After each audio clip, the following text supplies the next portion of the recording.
Hey all, Jason Levon, priest at St. Luke's Episcopal Church in Milwaukee, Wisconsin. Welcome to another Lenten edition of Pause and Pray.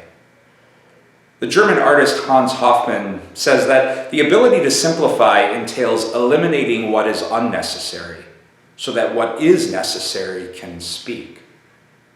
I struggle with that wisdom because I have a wonderful ability to fill my life with a complexity and busyness that isn't always about things that are necessary.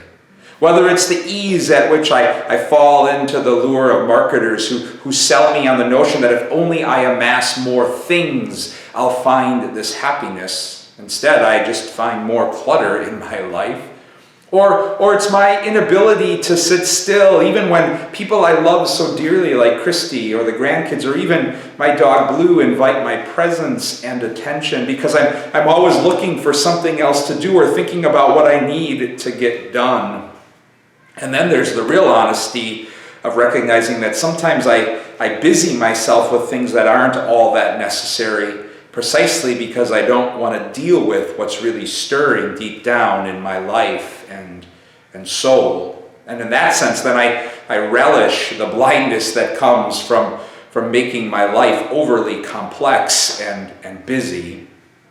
In that sense, I'm not unlike some of Jesus' disciples in the crowds in chapter 9 of John's Gospel, from which we read in today's daily office, which tells the story of this man born blind whom Jesus heals. And some of his disciples and some of the Pharisees and religious elites get lost in this complex theological argument. On one hand, about sin. Who sinned to cause this man to be born blind? And there's this intense debate. And on the other hand, some were frustrated that Jesus healed on the Sabbath, and it raised questions about work and rest on the Sabbath.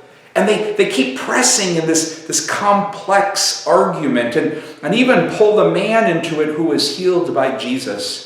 And he responds by calling them back to a holy simplicity, saying, listen, you're arguing about who sinned and the Sabbath and work, but all I can tell you simply is that I was blind and now I see. And for him, that theological complexity about who sinned and Sabbath and work didn't matter a hill of beans. What mattered was his ability to see gift all around him. And isn't there a holy invitation to pause and pray for those of us who are inclined towards busying ourselves for a variety of reasons?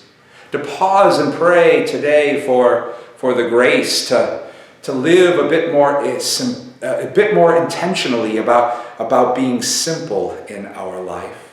For me, that's praying for the grace to dare to simply be with those whom I love dearly. Christy, family, friends, even my dog Blue.